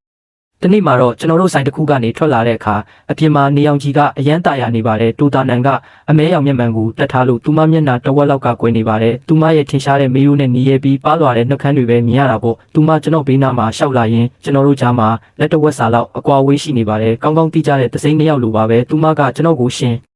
လုံးဝစိုးရိမ်စိတ်မရှိပုံပဲနော်လို့ပြောပါတယ်ကျွန်တော်ကဘာကိုစိုးရိမ်ရမှာလဲလို့မေးတော့သူမကနောက်လ18ရက်နေ့ကျရင်ရှင်ရဲ့မင်္ဂလာဆောင်ရှိတယ်လေပြီးတော့ရှင်ရဲ့သူတို့သမီးကရှင်3နှစ်တိုင်ချစ်ခဲ့ရတဲ့မင်္ဂလေးမဟုတ်ပဲကျမဖြစ်နေတာလေကျမနဲ့ရှင်ကအနှဲငယ်ပဲတွေ့ဘူးတာကိုလို့ပြောရင်ခြေလမ်းတွေကိုရက်လို့ကျွန်တော်ဘက်လှည့်ကြည့်ပါတယ်မျက်မှန်အကွယ်ကသူမမျက်လုံးတွေကိုတော့တဲတဲကွဲကွဲမမြင်ရပါဘူးကျွန်တော်ပြုံးလိုက်ပါတယ်မျက်နှာပေါ်ကြားရောက်နေတဲ့နေအောင်ကြီးကနည်းနည်းတော့ပြင်းတယ်လို့ပဲကျွန်တော်ကအဲ့ဒီတော့မင်းကောမင်းကမင်းမောင်လေးမုံတီးတဲ့ယောက်ျားတစ်ယောက်နဲ့လက်ထပ်တော်မှလေမင်းရဲ့ဘဝတစ်ဝက်ကိုမင်းမချစ်တဲ့လူတစ်ယောက်ရဲ့အမိနာမအောက်မှာထားတော့မှကိုမင်းကောစိုးရိမ်စိတ်မရှိဘူးလားလို့ပြန်မေးလိုက်ပါတယ်။သူမတိတ်ဆိတ်သွားပါတယ်တော်တော်ကြာမှသူမရှိကိုပြန်လျှောက်ပါတယ်။သူမရဲ့အတန်းကအရန်တိုးလုံးလို့မကြားရတဲ့လောက်ပါပဲအနည်းဆုံးတော့ ကျမရွေးချယ်ခဲ့တဲ့လူကရှင်ဖြစ်နေလို့ပါတဲ့ဒီစကားရဲ့အနက်အဓိပ္ပာယ်ကိုကျွန်တော်သိနားမလဲပါဘူးကျွန်တော်တို့အတိုင်းဝိုင်းထဲမှာစီးပွားရေးမိသားစုတွေကြားလက်ထပ်ကြတာကတာမန်ကိစ္စတစ်ခုပါတိုတာနန်ရဲ့မိသားစုနောက်ခံနဲ့သူမရဲ့အလှပကိုကြည့်ရင်သူမကိုလက်ထပ်ချင်တဲ့လူတွေဟာမျိုးရဲ့တစ်ဖက်ကနေနောက်တစ်ဖက်အထိတန်းစီနေနိုင်ပါတယ်တကယ်လို့သူမတလို့ချင်းရင်မိသားစုတွေမှာအခြေအနေပိုခိုင်မာအောင်ထိတ်တန်းစီးပွားရေးလုပ်ငန်းရှင်တစ်ယောက်နဲ့လက်ထပ်နိုင်တာပဲဒါပေမဲ့သူမကအရင်ကြီးစားဟောင်းရဲ့ညှင်းပယ်ခြင်းကိုခံခဲ့ရတဲ့ကျွန်တော်လိုလူတစ်ယောက်ကိုရွေးချရေးခဲ့ပါတယ်တိုက်ခန်းပြန်ရောက်တော့ပထမဆုံးလုပ်တဲ့အလုပ်ကဖုန်းထဲကပိတ်ဆို့ထားတဲ့စီးရင်တွေကိုဖယ်ပစ်လိုက်တာပါဖုန်းလိုင်းပြန်တက်လာတာနဲ့နောက်တစ်စက္ကန့်မှတင်ကလျာဏီစီကဖုန်းဝင်လာပါတော့တဲ့စကရင်ပေါ်မှာသူ့မနာမည်ကိုမြင်တော့ကျွန်တော်ခဏတာဝေခွဲမရဖြစ်သွားပေမဲ့ဖုန်းကိုလက်ခံလိုက်ပါတယ်ကိုတန်းနောက်ဆုံးတော့မင်းကဖုန်းကိုကင်ပြီးပေါ့မင်းကြီးရဲ့ပိုင်းတွေမှာဘယ်ရောက်နေတာလဲငါမင်းကိုဘယ်လောက်တောင်ရှာနေရလဲမင်းကအပေါ်စိတ်ဆိုးနေတော့မဲလားသူမအတန်ထဲမှာထူးဆန်းတဲ့ကနာမငြိမ်မှုနဲ့နှောင်တရမှုတွေရှိနေပါတယ်တကယ်လို့ဒါဟာအရင်ကဆိုရင်တော့ကျွန်တော်ဘာမှမကြားခင်မှတင်စိတ်ပျော့သွားမှာဖြစ်ပေမဲ့ဒီနေ့မှာတော့သူမရဲ့ဒီလိုငိုယိုနေတဲ့အတန်ကိုကြားရတာကျွန်တော်ရင်ထဲမှာဘာခံစားချက်မှမရှိစေပါဘူးဒါတွေအားလုံးဟာအရန်ကိုဆူရှာပြီးစိတ်နှောက်ယှက်ဖြစ်စရာကောင်းတယ်လို့ပဲမြင်မိပါတယ်ကျွန်တော်ကအခုငါတို့ကြားမှာစကားပြောစရာဘာမှမကြံတော့ဘူးကလျာဏီလို့ပြောလိုက်ပါတယ်သူမကဟင့်အင်းငါအဲ့ဒီလိုမယူဆဘူးငါတိုရန်တူကိုပြက်ပြက်တတပြောလိုက်ပြီးအဲ့ဒီလက်ထပ်ပွဲကိုဖျက်သိမ်းလိုက်ပြီးငါတို့တကြောပြန်အစာပြူကြလို့မရဘူးလားတဲ့လက်ထပ်ပွဲကိုဖျက်သိမ်းလိုက်ပြီးတဲ့သူမစကားကိုကြားတော့ကျွန်တော်ရေတောင်းရဲချင်သွားပါတယ်သူမကဒီပြဆက်တစ်ခုလုံးရဲ့ remote control ကသူမလက်ထဲမှာပဲရှိတယ်လို့တကယ်ထင်နေတာပဲသူမစချင်တဲ့အချိန်မှာစလို့ရပြီးသူမအဆုံးသက်ချင်တဲ့အချိန်မှာအဆုံးသက်ရမယ်ပေါ့ကျွန်တော်ကမင်းကဘာထင်နေတာလဲမင်းဖြစ်ချင်တဲ့အချိန်မှာဖြစ်ရမယ်ဟုတ်လားနောက်ကျသွားပါပြီငါလက်ထပ်တော့မယ်လို့ပြောလိုက်ပါတယ်ဖုန်းလိုင်းရဲ့တစ်ဖက်မှာရုတ်တရက်တိတ်ဆိတ်သွားပါတယ်သူမရဲ့ပြင်းထန်လာတဲ့ထွက်သက်ဝင်တက်တန်တွေကိုကျွန်တော်ကြားနေရပါတယ်သူမနားနဲ့ခန္ဓာကိုယ်ကိုယုံကြည်နိုင်စွမ်းမရှိတော့သလိုပါပဲတော်တော်ကြာမှတုံရင်နေတဲ့အတန်နဲ့မေးပါတယ်မင်းပါပြောလိုက်တယ်မင်းဘသူနဲ့လက်ထပ်မှာလဲကျွန်တော်ကအချိန်တန်ရင်မင်းသိရမှာပါနောက်လ18ရက်နေ့ကျရင် Four Seasons Hotel မှာငါရဲ့မင်္ဂလာဆောင်ရှိတယ်မင်းကိုဖိတ်ပါတယ်လို့ပြောပြီးဖုန်းကိုတန်းချလိုက်ပါတယ်သူမရဲ့နံပါတ်ကိုလည်းအမြဲတမ်းအတွက် blacklist ထည့်လိုက်ပါတော့တယ်ဒီတစ်ခါတော့အမြဲတမ်းအတွက်ပါသူမဒီလောက်နဲ့အလွယ်တကူအရှုံးပေးမှာမဟုတ်ဘူးဆိုတာကျွန်တော်သိပါတယ်ဒါပေမဲ့နောက်ရက်အနေငယ်ကတော့အရန်ကိုအေးစစ်စစ်ဖြတ်တန်းသွားခဲ့ပါတယ်ကလျာဏီဟာကျွန်တော်ကိုနှောက်ယှက်ဖို့တခြားကြိုးစားမှုတွေမလုပ်တော့ပါဘူးသူမဒီအမှန်တရားကိုလက်ခံလိုက်တယ်လို့ပါပဲဒါပေမဲ့ဒါဟာမုံတိုင်းမလာခင်ငြိမ်သက်ခြင်းတက်ဆိုတာကျွန်တော်သိပါတယ်ဒီအတော်အတွင်းကျွန်တော်နဲ့တူတာနန်တို့ဟာမင်္ဂလာဆောင်ပြင်ဆင်မှုတွေနဲ့အလုပ်ရှုပ်နေကြပါတယ်ကျွန်တော်တို့အတူတူမင်္ဂလာဝတ်စုံနဲ့ရှာဝါနီရှောဝါလိုင်းဝတ်စုံတွေတော့အားတိုင်းကြပါတယ်တူတာနန်ကအဖြူရောင်ကောင်းဝင်ကောင်းကိုဝစ်ပြီးအဝတ်လဲခန်းတွေကထွက်လာတဲ့အခါအဲ့ဒီမှာရှိနေတဲ့လူတိုင်းစုံသွားကြပါတယ်မှန်ထဲမှာတော့ကျွန်တော်တို့နှစ်ယောက်ဟာပြီးပြည့်စုံတဲ့စုံတွဲတွဲ perfect couple လိုပါပဲမင်္ဂလာဆောင်မဲ့နေ့နီးကပ်လာတာနဲ့အမျှကျွန်တော်တို့ကြားကပတ်သက်မှုဟာစီးပွားရေးသဘောတူညီချက်တစ်ခုထပ်ပို့ပြီးတော့ရင်းနှီးလာခဲ့ပါတယ်ကျွန်တော်တို့မင်္ဂလာဆောင်နဲ့မသက်ဆိုင်တဲ့အကြောင်းအရာတွေဖြစ်တဲ့သူမကြိုက်တတ်တဲ့ရုပ်ရှင်တွေဒါမှမဟုတ်ကျွန်တော်သဘောကျတဲ့ဂီတတွေအကြောင်းကိုပါစကားပြောဖြစ်လာကြပါတယ်သူမဟာတကယ်တော့အပြင်ဘက်မှာပြောနေကြသလိုမာနာကြည့်ပြီးစိတ်ကားတဲ့လူမဟုတ်ဘူးဆိုတာကျွန်တော်သဘောပေါက်လာပါတယ်သူမဟာကိုဘေးကင်းအောင်ကာကွယ်ဖို့အတွက်ပက်ပက်လည်မှာမာကျောတဲ့ အလွှာတစ်ခုနဲ့ထားတာတက်ပါသူမဟာအရန်ကိုညံကောင်းပြီးအမျော်မြင်ရှိပါတယ်ကိစ္စတိုင်းမှာသူမရဲ့ကိုယ်ပိုင်မြင်ရှိတတ်ပါတယ်သူမနဲ့စကားပြောရတာအခုဆိုကျွန်တော်သဘောကျလာပါပြီမင်္ဂလာဆောင်မဲ့နေ့မတိုင်ခင်တရက်မှာတော့ကျွန်တော်စီကိုအမီမတိပါဆဲထုတ်တစ်ခုရောက်လာပါတယ်ဒါကိုဖွင့်ကြည့်လိုက်တဲ့အခါအထဲမှာလွန်ခဲ့တဲ့3နှစ်တာလုံးကကျွန်တော်နဲ့ကလျာဏီတို့ရဲ့တပ်ပုံတွေရှိနေပြီးဒါတွေကိုရစရာမရှိအောင်ညှက်ပစ်ထားတာကိုမြင်လိုက်ရပါတယ်အဲ့ဒီအပိုင်းစတွေရဲ့အောက်မှာတော့ကပ်ပြားလေးတစ်ခုရှိပြီးအဲ့ဒီပုံမှာသူမရဲ့လှပတဲ့လက်ရည်နဲ့ခါတီးတဲ့စကလုံးတွေရေးထားပါတယ်ကိုတန်းမင်းရန်အောင်တရားလိမ့်မယ်ငါပိုင်ဆိုင်မှုမဖြစ်နိုင်တဲ့အရာကိုတခြားလူရဲ့ပိုင်ဆိုင်မှုလည်းအဖြစ်မခံနိုင်ဘူးတဲ့ကျွန်တော်အဲ့ဒီအပိုင်းစားတွေကိုကြည့်ပြီးကျွန်တော်ရင်ထဲမှာကြန့်ရှိနေသေးတဲ့တန်ရောစင်အကျွင်းကြံလေးတွေပါအမြဲတမ်းအတွက်ကုံဆုံးသွားခဲ့ရပါတယ်ကျွန်တော်ဖုန်းကိုကောက်ကင်ပြီးတူတာနန်စီစာတစ်ဆောင်ပို့လိုက်ပါတယ်မနေ့ပြန်ကြရင်အကောင်းဆုံးပြဆက်ကြီးတစ်ခုစတော့မယ်လို့မင်္ဂလာဆောင်မဲ့နေ့မနေ့မှာတော့မိုးတောက်လင်းရောင်ဟာစောစောစီစီပဲရောက်လာပါတယ်ကျွန်တော်ပြတင်းပေါက်နားမှာရက်ပြီးနိုးထလာတဲ့မြို့ပြကြီးကိုငေးကြည့်နေမိတော့ကျွန်တော်ရဲ့လက်ထောက်ရောက်လာပြီးဆရာအချိန်တန်ပါပြီဟိုဘက်ကပြင်ဆင်မှုတွေအားလုံးပြီးပါပြီလားလို့မေးပါတယ်မမကတော့မနက်9 နာရီကတည်းကမိတ်ကပ်ပြင်ဖို့အစင်းသင်းဖြစ်နေပါပြီကားတန်းကြီးလည်းအောက်မှာစောင့်နေပါတယ်ဆရာတကယ်ပဲစိတ်ဆုံးဖြတ်လိုက်ပြီလားလို့ဆက်မေးပါတယ်သူကလွန်ခဲ့တဲ့နှစ်အနည်းငယ်ကတည်းကကျွန်တော်နဲ့အတူရှိခဲ့သူမို့ကလျာဏီနောက်ပိုင်းကျွန်တော်ရဲ့အတိတ်ကိုအတိဆုံးလူပါသူဟာကျွန်တော်ကလျာဏီကိုအံ့ဩစေဖို့အတွက်တညလုံးမအိပ်ပဲအခန်းတွေအလှဆင်ခဲ့တာကိုလည်းမြင်ဘူးသလိုသူမရဲ့တာမန်ဆန်ဒလေးတစ်ခုအတွက်မျိုးပတ်ပြီးသူမအကြိုက်ဆုံးကိတ်မုံကိုလိုက်ရှာပေးခဲ့တာတွေကိုလည်းမြင်ဘူးသူပါကျွန်တော်မှန်ထဲမှာကိုပြန်ကြည့်လိုက်ပါတယ်ပြီးပြည့်စုံတဲ့ဝတ်စုံတေးတက်လာပါတဲ့စပင်ပုံစံအဲ့ဒီမျက်နှာပေါ်မှာတော့ပျော်ရွှင်မှုလည်းမရှိသလိုဝမ်းနည်းမှုလည်းမရှိပါဘူးစိတ်ငြိမ်မှုတက်တက်ပဲရှိနေတာပါကျွန်တော်ဘဝမှာဒီနေ့လောက်လမ်းကြောင်းရှင်းရှင်းလင်းလင်းရှိခဲ့ဘူးတာမျိုးမရှိခဲ့ပါဘူးကားတန်းကြီးကအစင်းသစ်ဖြစ်နေပါပြီ ကျွန်တော်တို့ Four Seasons Hotel ကိုသွားမဲ့လမ်းကတော့ကျွန်တော်အရင်ကအချိန်ပေါင်းထောင်နဲ့ချီဖြတ်တန်းခဲ့မှုတဲ့လမ်းမှာကလျာဏီကအဲ့ဒီနေရာရဲ့ညနေခင်းလက်ဖက်ရည်ကိုအရန်ကြိုက်တတ်ပါတယ်သူမကပြတင်းပေါက်နာကခုံကိုအကြိုက်ဆုံးပါပဲဘာလို့လဲဆိုတော့အဲ့ဒီကနေကြည့်ရင်မြို့ရဲ့တဝက်လောက်ကိုမြင်ရလို့ပါသူမဟာအချိန်ချင်းကျွန်တော်လက်ကိုကင်ပြီးငါတို့ရဲ့မင်္ဂလာဆောင်အိမ်မက်တွေကိုပြောခဲ့ပူပါတယ်သူမကငါတို့ရဲ့မင်္ဂလာဆောင်ကိုဒီဟိုတယ်ရဲ့ခေါင်မိုးပေါ်ကပန်းချံမှာလုံမဲ့ပက်ပက်လဲမှာအဖြူရောင်နေ့စီပန်းတွေထားမယ်လို့ပြောခဲ့တာပေါ့သူမကကဘာပေါ်မှာအကောင်းဆုံးမင်္ဂလာဝတ်စုံကိုဝတ်ပြီးကျွန်တော်နဲ့လက်ထပ်ချင်ခဲ့တာပါဒီနေ့မှာတော့သူတို့သားကကျွန်တော်ကိုယ်တိုင်ပါပဲမင်္ဂလာဆောင်မဲ့နေရာကလည်းအဲ့ဒီနေရာပါပဲဒါပေမဲ့သူတို့သမီးကတော့ပြောင်းလဲသွားခဲ့ပါပြီကျွန်တော်ကိုယ်တိုင်လည်းဒီပြင်ဆင်မှုတစ်ခုလုံးကိုပြက်လုံးတစ်ခုလိုပဲမြင်မိပါတယ်ဟိုတယ်ဝင်ဝမှာကားတန်းကြီးရက်တန့်သွားပါတယ်အရှိဆုံးကအမဲရောင်လုံးဆိုစပန်ဒမ်ကားရဲ့တကားပွင့်သွားပြီးကျွန်တော်အရင်ဆုံးဆင်းလိုက်ပါတယ်အတိအကျဆိုရရင်အဲ့ဒီအချိန်မှတင်တခြားစင်ခံကားတန်းကြီးတစ်ခုလည်းနောက်တစ်ဖက်ကနေအယမ်းမြန်တဲ့နှုံနဲ့လာရက်ပါတယ်အဲ့ဒီကားကကျွန်တော်တို့ကားရဲ့ဘေးနားမှာတင်ကက်ရက်လိုက်တာပါကျွန်တော်မျက်မှောင်ကုပ်ပြီးကြည့်လိုက်တဲ့အခါရင်းနှီးနေတဲ့အဖြူရောင်မဲဆိုတဲ့ကားဖြစ်နေပါတယ်ဒါတိုရန်တူရဲ့ကားပါပဲ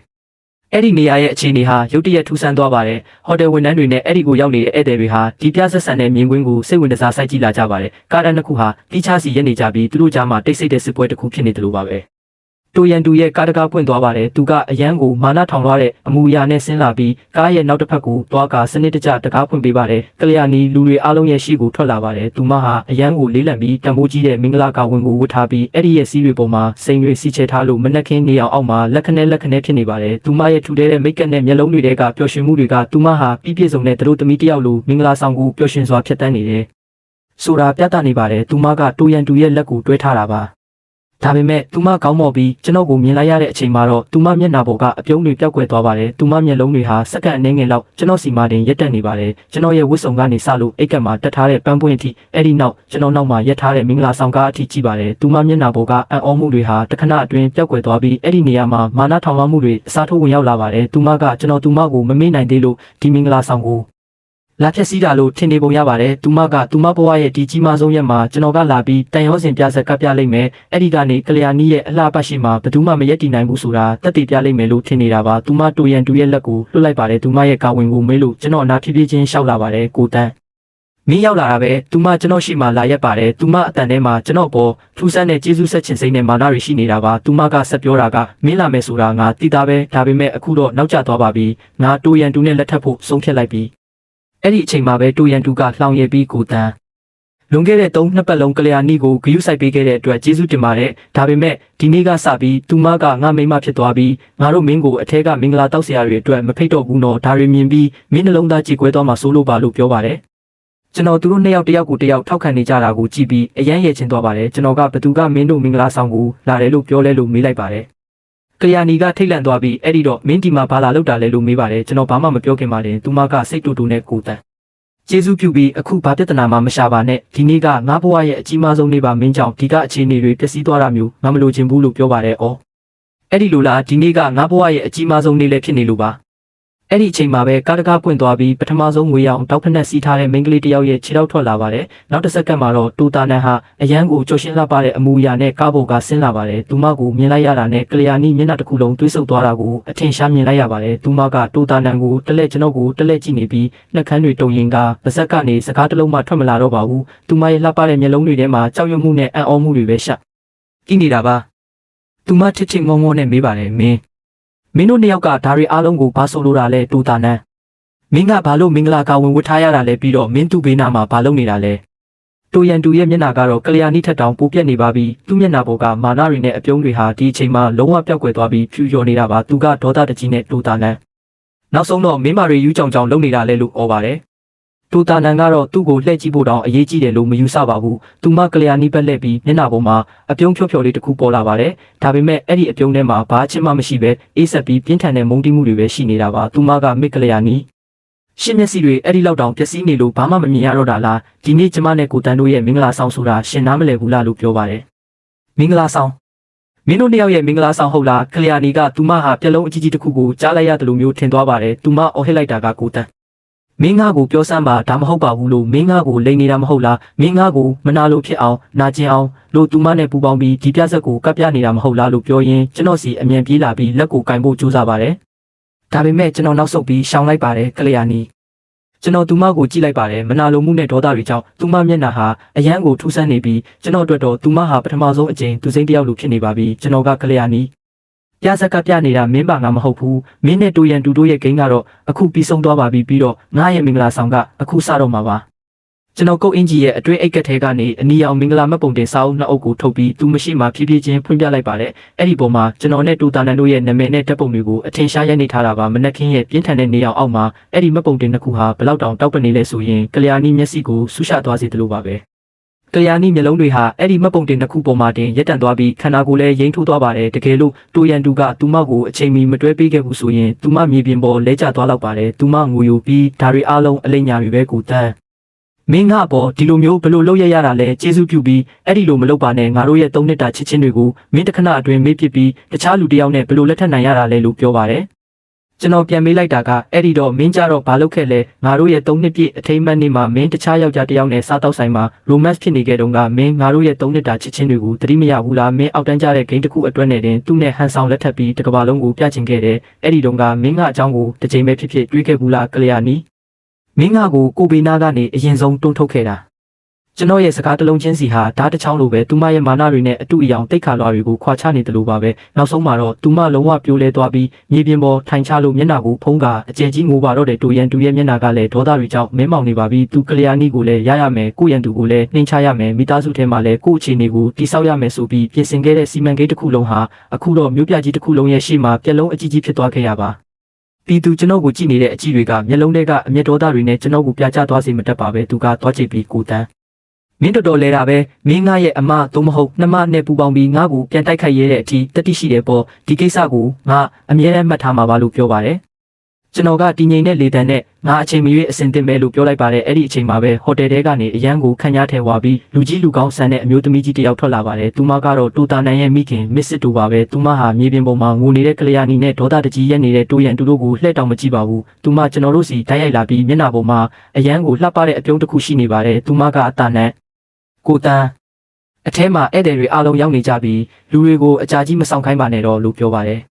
သူမအရန်ကိုချစ်ခင်တဲ့အမူအရာနဲ့တူတာနန်ရဲ့နောက်လက်တစ်ဖက်ကိုကင်ပြီးကျွန်တော်လက်ကိုလည်းပုတ်ပေးပါတယ်ဒါဟာလူကြီးမိဘတစ်ယောက်ရဲ့ကောင်းချီးပေးမှုပါပဲတိတ်ဆိတ်တဲ့ထောက်ပံ့မှုနဲ့လက်ခံမှုပေါ့ဟိုတယ်တကားကြီးရဲ့အထဲကိုဝင်သွားတဲ့အချိန်မှာကျွန်တော်လက်ကိုတွဲထားတဲ့တူတာနန်ဟာကျွန်တော်လက်မောင်းကိုနည်းနည်းလေးပို့ပြီးတင်းကျပ်အောင်ဆုပ်ကင်လိုက်တာကိုခံစားလိုက်ရပါတယ်ကျွန်တော်ငုံကြည့်လိုက်တဲ့အခါသူမလည်းကောင်းမော့ပြီးကျွန်တော်ကိုကြည့်ပါတယ်သူမမျက်နှာပေါ်မှာထူးထူးခြားခြားခံစားချက်တွေမပြပေမဲ့သူမရဲ့ကြည်လင်တဲ့မျက်လုံးတွေထဲမှာထူးဆန်းတဲ့အယောင်ဝါတစ်ခုရှိနေပါတယ်ကြည်တပွင့်ကြွေကြလာတယ်လို့ပါပဲဒါဟာအစပြိုးခြင်းတက်တက်ပဲဆိုတာကျွန်တော်နားလည်လိုက်ပါတယ်ကျွန်တော်တို့တယောက်ကိုတယောက်ကြည့်ပြီးပြုံးလိုက်ကြပါတယ်အဲ့ဒီအပြုံးထဲမှာဘာချစ်မှမရှိပေမဲ့အချစ်ထက်ပိုပြီးတော့ခိုင်မာတဲ့အရာတစ်ခုရှိနေပါတယ်ပါတနာနှစ်ယောက်ကြားကခိုင်မာတဲ့ယုံကြည်မှုပါပဲမန်တက်ထဲမှာဆရာတော်သို့မဟုတ်မင်္ဂလာအရာရှိကမင်းမစ်တူတာနန်ကိုရှေ့ရဲ့ဇနီးဖြစ်လက်ခံပါသလားဘဝမှာဆင်းရဲသည်ဖြစ်စေချမ်းသာသည်ဖြစ်စေအခြေအနေကောင်းသည်ဖြစ်စေစိုးသည်ဖြစ်စေမင်းသူမရဲ့အနာကနေဘယ်တော့မှထားခဲ့မှာမဟုတ်ဘူးလားလို့မေးပါတယ်ကျွန်တော်ကဟုတ်ကဲ့ကျွန်တော်သဘောတူလက်ခံပါတယ်လို့ဖြေလိုက်ပါတယ်အဲ့ဒီအချိန်မှာဘေးနားမှာရက်နေတဲ့ဧည့်သည်တွေဟာတယောက်နဲ့တယောက်တိုးတိုးတိတ်တိတ်အတင်းပြောလာကြပါတယ်ဒီကိုတန်ဆိုတဲ့ကောင်လေးကတော်တော်လဲတာပဲသူကတူတာနန်ကိုတမ်းပြီးဖမ်းလိုက်တာပဲဟုတ်ပါဟိုးအောက်မှာကလျာဏီဘလောက်တောင်ငိုနေလဲကြည့်ဦးသူကတော့ဒီမှာဘလောက်ကိုဝင်ကြွားစွာရက်နေလဲယောက်ျားတွေကဒီလိုပါပဲဒါပေမဲ့တူတာနန်ကလည်းမသေးဘူးနော်သူမကမိမိရဲ့မောင်ရင်ခောက်ခောက်ကိုပါလမ်းကြောင်းပေါ်ကဖယ်ပစ်လိုက်တာဒီတခါတော့မိသားစုထဲမှာပြဿနာကြီးကြီးဖြစ်တော့မှာပဲလေသူတို့အတန်တွေကအယမ်းမကျယ်ပေမဲ့ကျွန်တော်တို့နားတဲ့ကိုတော့အထင်ရှားကြနေရပါတယ်မင်္ဂလာဆောင်ပြီးလို့အခန်းထဲရောက်နေတဲ့အချိန်မှာကျွန်တော်ရဲ့လက်ထောက်ဝင်လာပြီးဆရာမိကလျာဏီအောက်ကိုရောက်နေပြီးဆရာနဲ့တွေ့ခွင့်ရဖို့ဆွလုပ်နေပါတယ်လုံခြုံရေးတွေလည်းသူမကိုတားမရတော့ဘူးသူမအပေါ်ကိုတက်လာတော့မှာပါလို့ပြောပါတယ်ကျွန်တော်ကသူမကလုံးဝအနာကမခွာတဲ့ဝိညာဉ်တစ်ခုလိုဖြစ်နေပြီပဲလို့ပြောလိုက်ပါတယ်တူတာနန်ကကျွန်တော်ကိုကျမဒီနေရာကနေခဏဖယ်ပေးရမလားလို့မေးတော့ကျွန်တော်ကဟင်းရင်အဲ့ဒီလိုလုပ်เสียရမလို့ပါဘူးအခုငါတို့ကလင်မယားတွေဖြစ်သွားပြီးမင်းဘသူစီကမှပုံနေเสียရမလို့ဘူးသူမကိုအပေါ်တက်လာခွင့်ပြုလိုက်ပါလို့ပြောလိုက်ပါတယ်ကလျာဏီအခန်းထဲရောက်လာတာနဲ့သူမငိုယိုပြီးကျွန်တော်လက်ကိုကင်ဖို့ကြိုးစားကကိုတန်းကျေးဇူးပြုပြီးငါနဲ့အတူလိုက်ခဲ့ပါငါတို့အိမ်ပြန်ကြမယ်အိမ်ရောက်မှအေးအေးဆေးဆေးစကားပြောကြမယ်လေလို့ပြောပါတယ်ကျွန်တော်သူမလက်ကိုဖယ်ထုတ်လိုက်ပြီးကလျာဏီမင်းမျက်စိကိုတိတိကျကျဖွင့်ပြီးကြည်စမ်းပါဒီနေ့ငါမင်္ဂလာဆောင်လိုက်ပြီလို့ပြောပါတယ်သူမကပါကလိုလိုအော်ဟစ်လိုက်တာကငါမှမင်းပဲရှိချင်တာမင်းငါနဲ့အတူလိုက်ခဲ့ပါအဲ့ဒီဂိမ်းကိုငါနောက်ထပ်မကစားတော့ဘူးငါမင်းကိုပဲချစ်တာအမြဲတမ်းမင်းတယောက်တည်းကိုပဲချစ်ခဲ့တာတဲ့တကယ်လို့ကျွန်တော်ကိုယ်တိုင်သူမရဲ့အမှန်တရားကိုမမြင်ခဲ့ရဘူးဆိုရင်ဒီနေ့သူမရဲ့ဒီလိုငွေလိုတန်ကြောင်စိတ်လှုပ်ရှားမိမှာဖြစ်ပေမဲ့အခုတော့ကျွန်တော်မှာဘာတက်ရောက်မှုမှမရှိတော့ပါဘူးအဲ့ဒီအချိန်မှာတူတာနန်ကြားထဲဝင်လာပြီးအေးဆက်တဲ့လေတံနဲ့အော် အဲ့ဒီလိုလားမစ်ကလျာနီကအခုမှကိုတန်ကို၃နှစ်ပတ်လုံးချစ်ခဲ့တာလို့ပြောနေတာပေါ့ဒါဆိုရင်မင်းတို့ပတ်သက်မှုရဲ့ဒုတိယနှစ်မှာမစ္စတာပဂျာဂျီရဲ့တားစီကနေအဲ့ဒီစိန်လက်စွပ်ကိုလက်ခံခဲ့တုန်းကရှင်းရဲ့အချစ်တွေကဘယ်ရောက်နေလို့လဲပြီးတော့မနစ်ကဘာလင်တိုင်းနေတုန်းကမင်းဒါရိုက်တာတယောက်နဲ့အတူသူတို့ရဲ့ကိုယ်ပိုင်ကလပ်ထဲမှာ9နာရီအပြည့်ရှိနေခဲ့တုန်းကောဘာလဲအိုးငါမေ့သွားတဲ့ရှင်နဲ့ငါမောင်တိုးရန်တူတို့ရဲ့ပတ်သက်မှုကဘာ Trother Game ကနေစတာမဟုတ်ပါဘူးငါအထင်ရှားမှတ်မိနေတာကလွန်ခဲ့တဲ့6လကတည်းကရှင်တို့နှစ်ယောက်မနာလီမှာအတူတူအပန်းဖြေနေကြတာကိုမြင်ခဲ့ရတာပဲလို့ပြောလိုက်ပါတယ်ဒီစကားကိုကြားတာနဲ့အဲ့ဒီမှာရက်နေတဲ့ဝန်ထမ်းတွေနဲ့လက်ထောက်တွေအားလုံးအံ့ဩမင်သက်သွားကြပါတယ်အိုးဖျားသခင်ဒီမိန်းကလေးကဘာရီတီလုပ်ခဲ့တာလဲဒါကတော့အရှုပ်ထုတ်ကြီးကြီးပဲဒီမိန်းကလေးကတကယ်ကိုရှက်မရှိတာပဲတိုးတိုးပြောသူတို့ကြည့်နေတယ်လို့ပြောကြတာပေါ့ကလျာဏီမျက်နှာတစ်ခုလုံးပြတ်သွားပါတယ်သူမငိုယိုပြီးကျွန်ုပ်ကိုတန်းမင်းမသွားပါနဲ့ဦးငါစကားကိုနားထောင်ပါဦးငါအားလုံးကိုရှင်းပြနိုင်ပါတယ်ဒါတွေအားလုံးမဟုတ်ပါဘူးဒီမိန်းကလေးလိန်နေတာလို့ပြောပါတယ်တိုတာနန်ကငါလိန်နေတာလားအမှန်ပြောနေတာလားဆိုတာရှင်းနှလုံးသားကအတိဆုံးပါညလဲတော်တော်မိုးချုံနေပြီးအခုငါတို့ထွက်သွားတင်ပြီလို့ပြောပါတယ်အဲ့ဒီမှာရှိနေတဲ့ဧည့်သည်တွေနဲ့ဝန်ထမ်းတွေကကျွန်တော်တို့ကိုနှုတ်ဆက်ကြပါတယ် Happy Merry Life ပါဆရာ Take care ပါ Thank you so much အားလုံးကိုလို့ကျွန်တော်ပြန်ပြောလိုက်ပါတယ်နောက်ဆုံးတော့ဧည့်သည်တွေအားလုံးပြန်သွားကြပြီးကျွန်တော်တို့အပတ်မှတ်အစ်စ်ကိုရောက်လာခဲ့ကြပါတယ်တိုတာနန်ကကျွန်တော်ကိုရေတစ်ခွက်ပေးရင်ရောရေတောက်လိုက်ဦးပင်မနေရောပေါ့ဒီနေ့အတွက်ကျေးဇူးတင်ပါတယ်လို့ပြောပါတယ်ကျွန်တော်ကငါတို့ကပါတနာတွေပဲလေဟုတ်တယ်မလားဒါနဲ့မင်းကအမှန်တရားကိုပဲပြောပြခဲ့တာပဲဒါပေမဲ့မင်းဓာတွေအားလုံးကိုဘယ်လိုသိတာလဲလို့မေးလိုက်ပါတယ်တိုတာနန်ကရင်မောပြီးပြောပြတာကကလျာဏီလှုပ်ဝက်ချက်လို့ထင်နေတဲ့အချစ်စလန်းတွေဟာတိုရန်တူတွက်တော့ဘယ်တော့မှလှုပ်ဝက်ချက်မဟုတ်ခဲ့ပါဘူးသူကသူမနဲ့အတူအချိန်ဖြုံးနေတာတသက်ပါတိုရန်တူကအရန်ကိုတန်တရားကြီးတဲ့လူဖြစ်ပြီးအရာရာကိုလွှမ်းမိုးချုပ်ကန်ခြင်းတဲ့အမူအရာကအရန်ပြင်းထန်ပါတယ်သူသဘောကျတဲ့မိန်းကလေးရဲ့အတိတ်ကစကြောင်းတွေအားလုံးကိုစုံစမ်းစစ်ဆေးခိုင်းတတ်ပါတယ်ဒါပေမဲ့ကန်ဆိုးတာကသူဒီအလုပ်ကိုအပ်ခဲ့တဲ့ကိုပိုင်ဆောင်ထောက်ကိုကျမကပတ်စံနှစ်ဆပေးပြီးကိုဘက်ပါအောင်ဆွဲထားခဲ့တာပါပဲတဲ့ကျွန်တော်ကအဲ့ဒီတော့မင်းကသူမဘလို့မင်းကလေးလဲဆိုတာအစကတည်းကသိနေတာပေါ့မင်းကကိုဘာလို့စောစောကတည်းကမပြောခဲ့တာလဲလို့မေးလိုက်ပါတယ်သူမကျွန်တော်ကိုစိုက်ကြည့်ပြီးတကယ်လို့ကျမရှင်ကိုစောစောကတည်းကပြောခဲ့ရင်ရှင်ကျမကိုယုံမာတဲ့လားအဲ့ဒီအချိန်တုန်းကရှင်ရဲ့နှလုံးသားနဲ့အုံနောက်ထဲမှာသူမတယောက်တည်းပဲရှိနေတာလေတကယ်လို့ကျမတခုခုပြောခဲ့ရင်တော့ရှင်မျက်စိထဲမှာကျမကရှင်တို့နှစ်ယောက်ကိုခွဲပစ်ဖို့ကြံစီနေတယ်လို့ပဲမြင်မှာဒါနဲ့ကိုတန်ငါမောင်တိုရန်တူကအရန်အနေရများတယ်သူတေချာပေါက်လက်စားချေလိုက်မယ်ဒီနေ့ဖြစ်သွားတဲ့ကိစ္စတွေကိုသူဒီတိုင်းလွတ်ထားမှာမဟုတ်ဘူးနောက်ပိုင်းကျရင်ရှင်ရန်ကိုတတိထားရမယ်လို့ပြောပါတယ်ကျွန်တော်ကငါနားလဲပါပြီလို့ပြောလိုက်ပါတယ်မင်္ဂလာဆောင်ပြီးနောက်ပိုင်းဘဝဟာကျွန်တော်ထင်ထားတာထက်ပိုပြီးတော့အေးချမ်းပါတယ်ကျွန်တော်တို့ဟာမင်္ဂလာဆောင်တွေအသစ်ဖြစ်နေပေမဲ့လင်မယားတွေထက်တိုက်ခန်းပေါ်နှစ်ယောက်လိုပဲနေထိုင်ကြပါတယ်အိမ်တအိမ်ထဲမှာနေပေမဲ့ကျွန်တော်တို့ရဲ့အခန်းတွေကတီးခြားစီပါမနဲ့ခင်းမှာသူမကျွန်တော်ထက်စောစောထားပြီးကျွန်တော်အတွက်မိဖို့ချောင်းမှာစန်တဝစ်အလွယ်စားလေးတစ်ခုနဲ့နို့ပူပူတစ်ခွက်ပြင်ဆင်ထားခဲ့လေးရှိပါတယ်ညနေခင်းကျွန်တော်ရုံးကပြန်လာတဲ့အခါသူမကတော့သူမရဲ့စာကြည့်ခန်းမှာအလုပ်လုပ်နေတတ်တယ်လို့ဧခန်းမှာအားလေကလပ်စစ်ရုပ်ရှင်ဟောင်းတွေကိုကြည့်နေတတ်ပါတယ်ကျွန်တော်တို့ကြားမှာစကားတွေအများကြီးမပြောဖြစ်ကြပေမဲ့တယောက်ရဲ့ကိုယ်ပိုင်လွတ်လပ်ခွင့်ကိုတယောက်ကလေးစားကြတာဟာကျွန်တော်ကိုအရန်ကိုစိတ်သက်သာရစေပါတယ်။ကလျာဏီရဲ့အလိညာတွေနဲ့ပြဆက်တွေပြည့်နေနေတဲ့ပတ်သက်မှုနောက်ပိုင်းဒီလိုအေဂျင့်တဲ့ဘဝဟာကျွန်တော်အတွက်တပြင်းချနိုင်စရာဖြစ်လာခဲ့ရပါတယ်။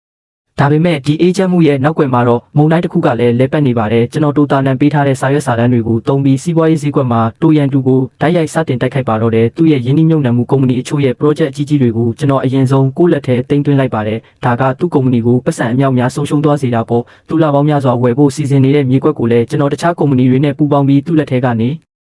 လူယူလိုက်ပါတယ်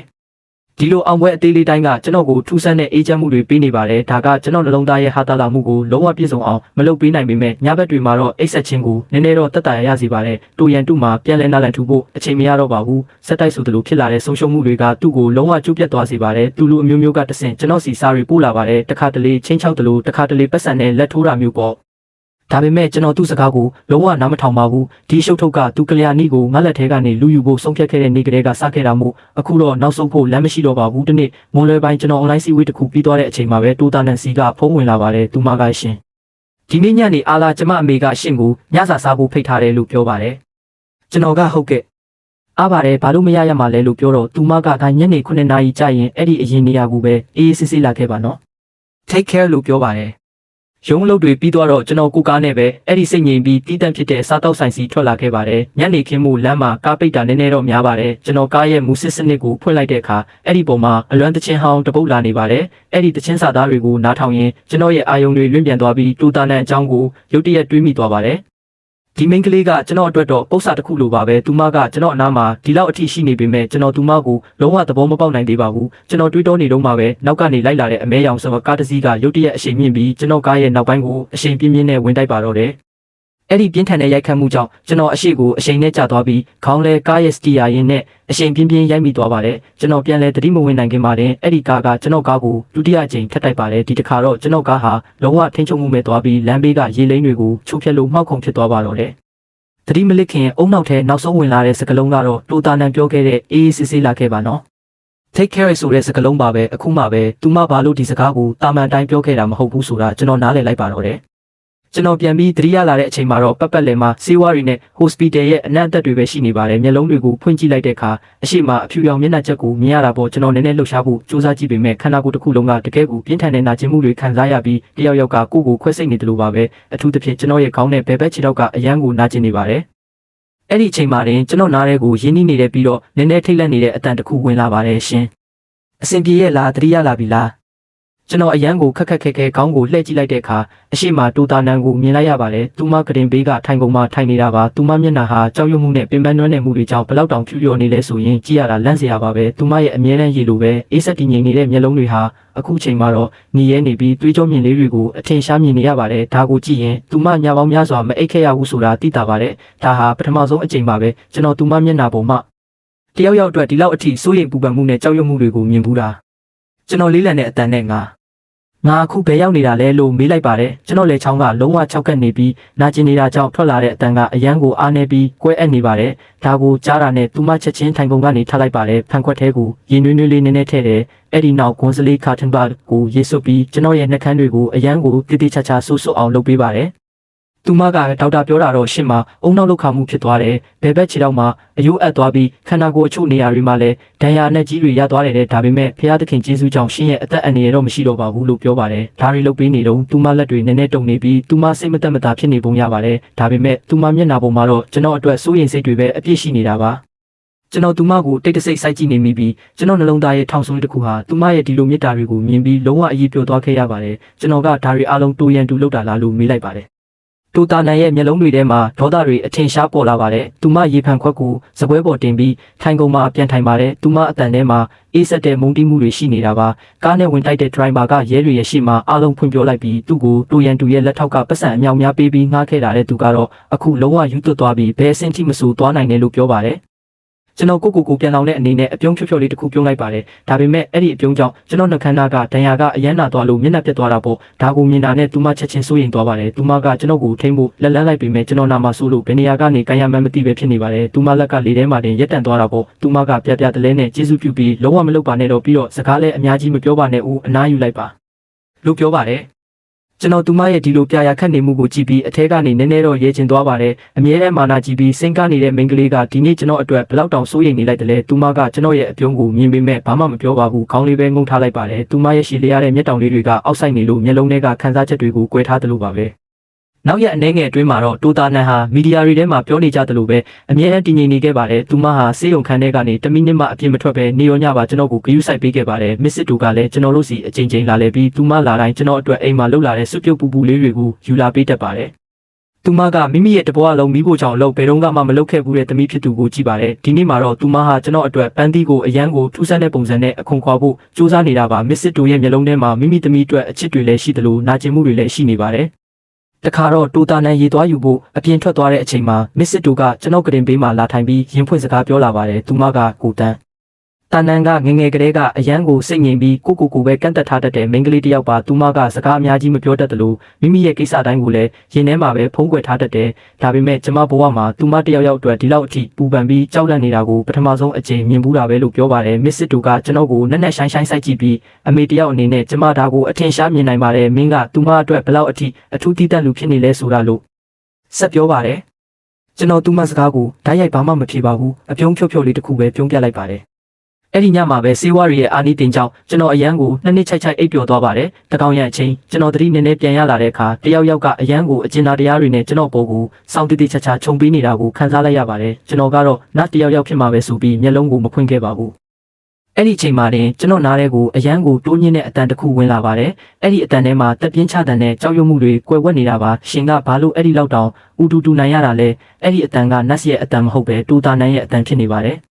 ကျွန်တော်မျက်လုံးကိုဆက်မိတ်ထားပြီးအိတ်ချင်အောင်ဆောင်နေမိပါတယ်အကြောင်းကတော့သူမဆက်ပြီးဘာပြောမလဲဆိုတာကျွန်တော်နားထောင်ခြင်းလို့ပါသူမတော်တော်ကြာအောင်ဘာစကားမှမပြောဘဲတိတ်ဆိတ်စွာရက်နေပါတယ်ဘယ်လောက်တောင်ကြာလဲဆိုရင်ကျွန်တော်သူမအခန်းထဲကထွက်သွားပြီးထင်ရတဲ့အထိပါပဲဒါပေမဲ့အဲ့ဒီနောက်မှာလည်းသူမရဲ့အတန်ပြန်ထွက်လာပါတယ်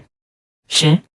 မှတ်မိမှာမဟုတ်တော့ပါဘူးဒါပေမဲ့ University တုန်းကအဲ့ဒီ Inter College Basketball ပွဲမှာရှင်တယောက်တည်းနဲ့တင်နောက်ဆုံး3မှတ်တမ်းကို10ကြိမ်ဆက်တိုက်သွင်းပြီးအသင်းကိုနိုင်အောင်လုပ်ပေးခဲ့တာလေအဲ့ဒီတုန်းကကွင်းတစ်ခုလုံးကရှင်နာမည်ကိုအော်ဟစ်ပြီးအားပေးနေခဲ့ကြတာဒါပေမဲ့ပွဲပြီးသွားတဲ့အခါကျတော့ရှင်တယောက်တည်းကွင်းရဲ့ထောင်ဆုံးလေးမှာထိုင်ပြီးတိတ်တဆိတ်ရေတောက်နေခဲ့တဲ့ရှင်ကိုကြည့်ရတာအဲ့ဒီနိုင်ပွဲကရှင်အတွက်ဘာမှမထူးခြားသလိုပဲအဲ့ဒီအချိန်တုန်းကကျမတွေးခဲ့တာကဒီကောင်လေးကဘလောက်တောင်တခြားလူတွေနဲ့ကွဲပြားပြီးစိတ်ဝင်စားဖို့ကောင်းလိုက်တယ်လေလို့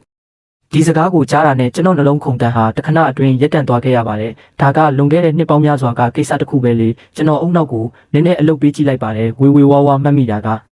ဟုတ်တယ်ငါအဲ့ဒီပွဲမှာကစားခဲ့ဘူးပြီးအကောင်းဆုံးဂိုးချိုလဲတွင်းခဲ့ဘူးတယ်ဒါပေမဲ့အဲ့ဒီမှာတိုတာနန်ရှိနေခဲ့မယ်ဆိုတာကိုတော့ကျွန်တော်လုံးဝမရိပ်မိခဲ့ပါဘူးအခုမှပဲကျွန်တော်တို့တယောက်ကိုတယောက်မသိသေးခင်အချိန်ကလေးကကံကြမ္မာကကျွန်တော်တို့ကြားမှာပတ်သက်မှုတစ်ခုဖန်တီးပေးခဲ့တာကိုနားလည်လိုက်ပါတော့တယ်သူမအတန်ထဲမှာထူးဆန်းတဲ့အထီးကျန်မှုနဲ့နာကျင်မှုတွေရှိနေပြီးဒါကကျွန်တော်ဘယ်တော့မှမကြားဘူးတဲ့အတန်မျိုးပါ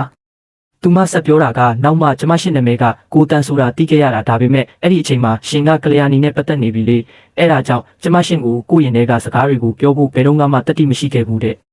အခုတော့ကျွန်တော်ဆက်ပြီးအိတ်ချင်အောင်ဆောင်လို့မရတော့ပါဘူးကျွန်တော်ဖြည်းဖြည်းချင်းမျက်လုံးကိုဖွင့်လိုက်ပါတယ်သူမကျွန်တော်နိုးနေတာကိုမြင်လိုက်ရတာနဲ့အရန်ကိုထိတ်လန့်သွားပြီးစိတ်မသက်မသာဖြစ်သွားပါတယ်အကြီးမားဆုံးလှုပ်ဝက်ချက်တစ်ခုမိသွားတဲ့ကလေးတစ်ယောက်လိုပါပဲသူမမျက်လုံးတွေကကြောက်ရွံ့မှုတွေကြောင့်ဟိုဟိုဒီဒီကြည့်နေတာပေါ့သူမကပြပြတလဲနဲ့ကျမကြောင့်ရှင်းအိတ်ဆက်ခြင်းပျက်စီးသွားတာလားလို့မေးပါတယ်ကျွန်တော်သူမမေးခွန်းကိုဘာမှမဖြေပါဘူးစိတ်ငြိမ်စွာနဲ့ပဲသူမမျက်လုံးတွေကိုစိုက်ကြည့်နေမိပါတယ်ကျွန်တော်ကအဲ့ဒီနှစ်ကအဲ့ဒီဘတ်စကတ်ဘောပွဲလို့ပဲပြောလိုက်ပါတယ်ဒီစကားကိုကြားတာနဲ့တူတာနန်ရဲ့ခန္ဓာကိုယ်တစ်ခုလုံးတောင့်တင်းသွားပြီးသူမရဲ့လှပတဲ့မျက်နှာလေးဟာချက်ချင်းဆိုသလိုနီးရဲသွားပါတယ်တော်တော်ကြာအောင်တိတ်ဆိတ်သွားပြီးနောက်သူမဖြည်းဖြည်းချင်းခေါင်းရင်းပြပါတယ်